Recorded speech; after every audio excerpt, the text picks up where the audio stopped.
What's going on, everybody? Today we're going to be talking about the 1858 Remington New Model Army. Now, this video is not going to be a history. I think, man, there's so many good videos out there. Cap and Ball, C and Arsenal, Blackie Thomas. There's so many wonderful histories on this pistol. This is really just going to be a love letter to the 1858 from me, talking about why I think it was way ahead of its time. Even against modern day revolvers, I think it holds up. I think this pistol was well ahead of its time for design, simplicity, reliability, durability, and so let's just get right into it. So when I take a step back and I look at the 1858 Remington, it looks like an artillery emplacement. It looks so sturdy, robust, and it certainly, when you pick it up, it feels that way. This gun says something to you that you can trust it. It is durable, it's heavy duty, and it's made to be used. There's nothing gentle or fragile or finicky about the pistol at all. I also think that this pistol is a little bit unique in one way, that it seems to be more heavily influenced by user input than any other pistol during the Civil War.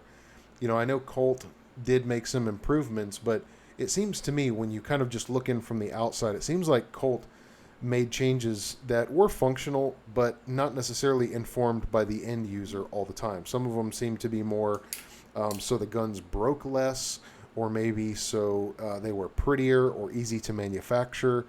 But from what I understand, the 58 went through a lot of different companies, a lot of different hands, and it also had a lot more from the field user data that informed the way these work. And to me, I think that's why it translates to be the most really reliable and robust black powder pistol of that era. And even today, again, it is a very robust design. So you can't really talk about the 58 without comparing it to the 1860 Army from Colt.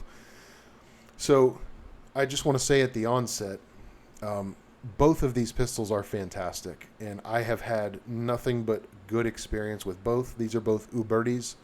A lot of companies make these, and we'll get into that later. But basically, in comparing these two to one another, you know, the Colt is beautiful. It has a fantastic trigger.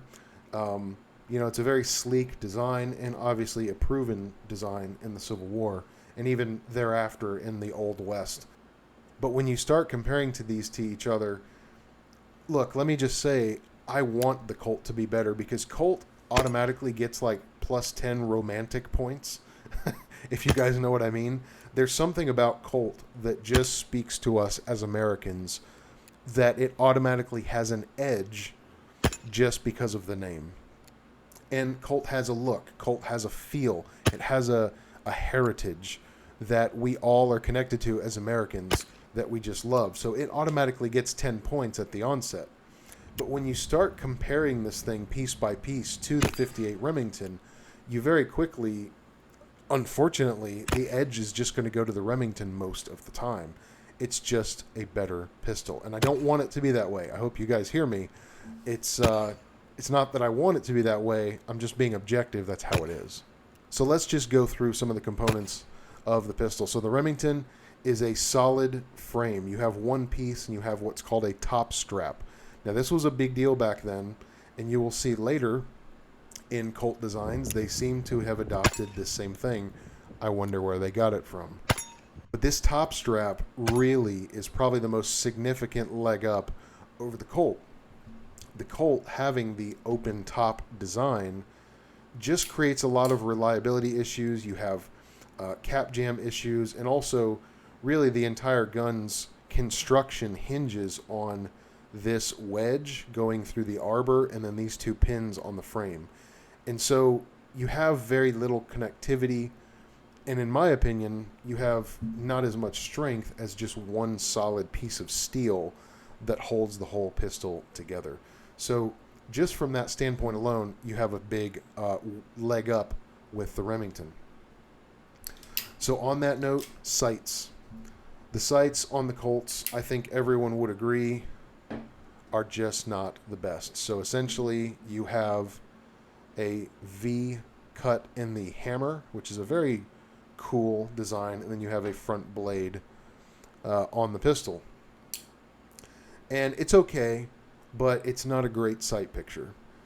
When you compare that to the Remington, you actually have this channel cut into the top of the frame, which leads you to a very nice thin front blade on the pistol.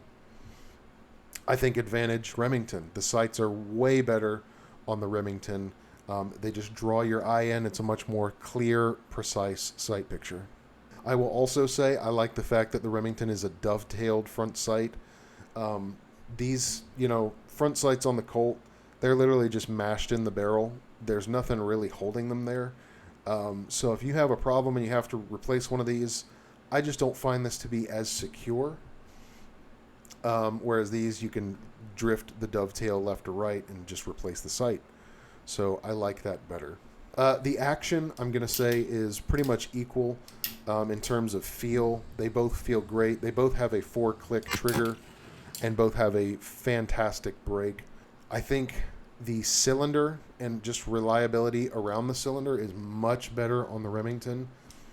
And let's actually get into that. So when you look at the Colt, first of all, your cylinder rotates on the arbor of the pistol.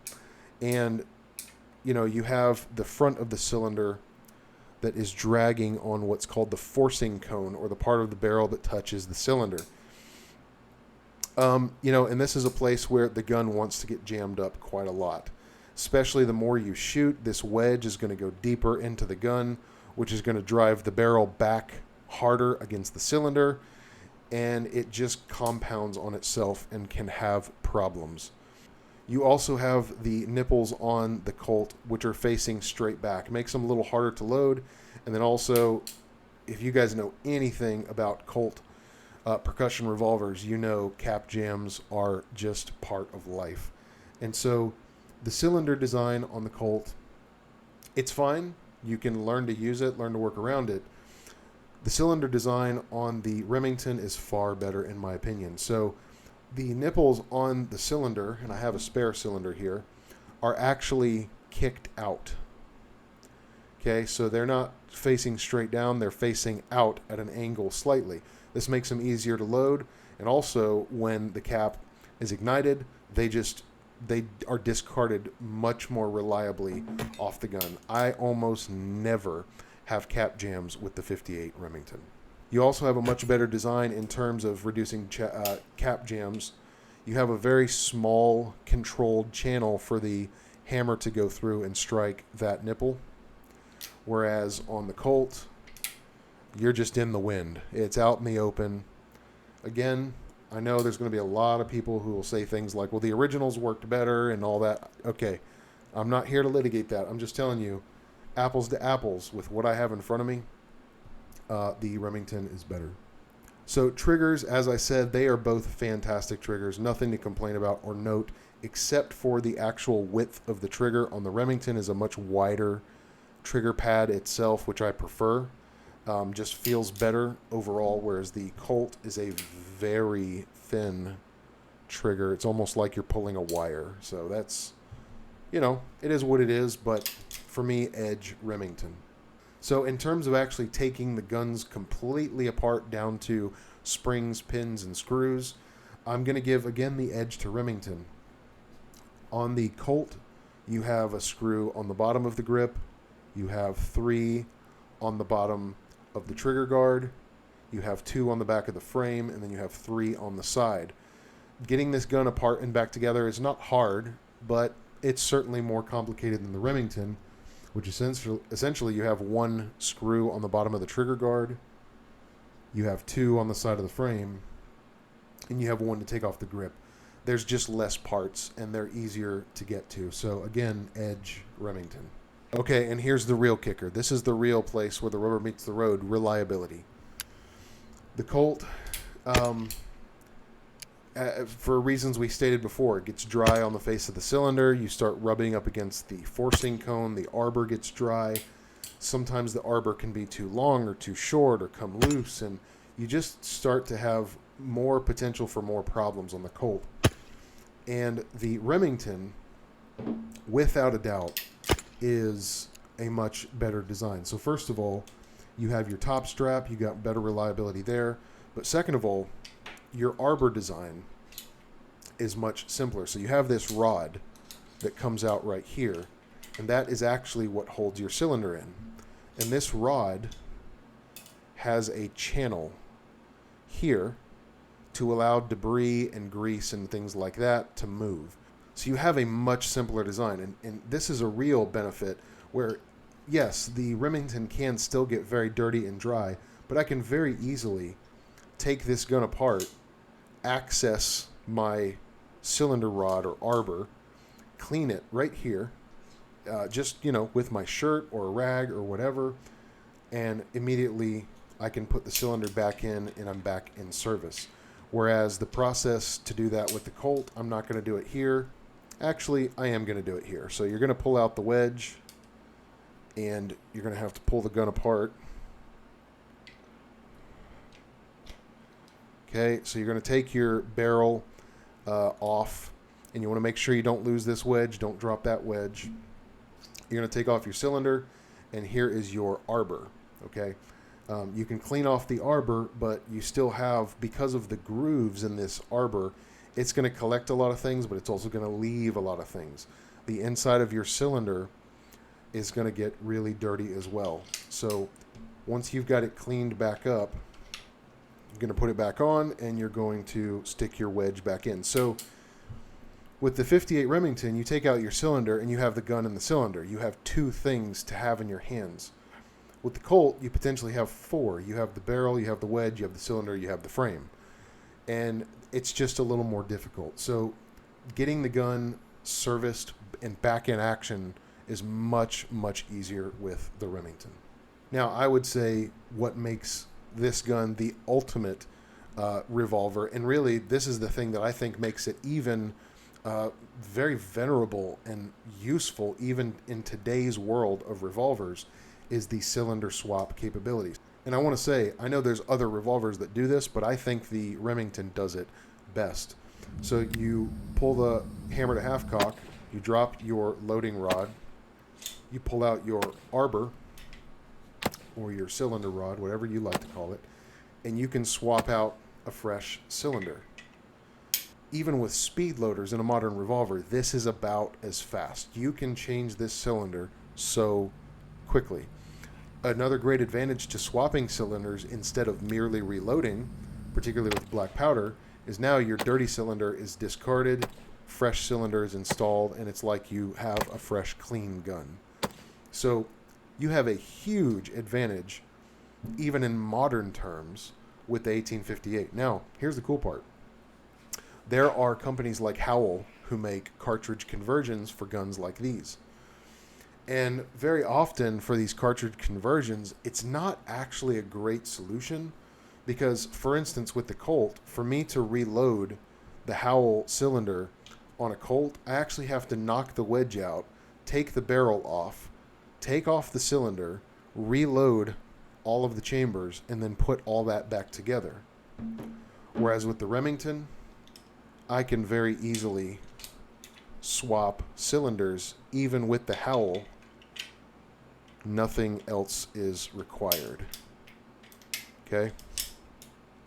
So that with modern cartridges, I can still reload this very, very quickly. So with those cartridge conversions, the fact that I can fire center fire rounds in a black powder pistol and swap cylinders that quickly, that moves this pistol even up into modern times. And I think that's why, even against modern guns, this holds up.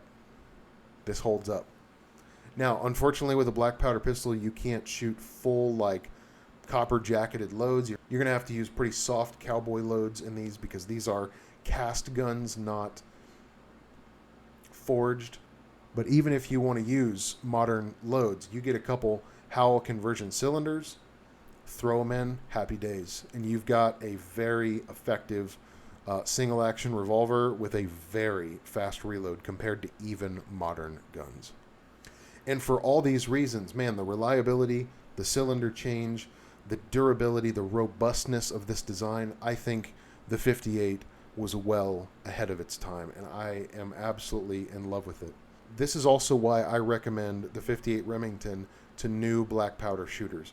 If you want to get into the game, you're going to have a lot better time with these because they're just so much easier to use, and you're not going to have to know the like 25 different types of problems that you could encounter with a Colt. The Remington's going to be much more forgiving. So I hope you guys enjoyed that.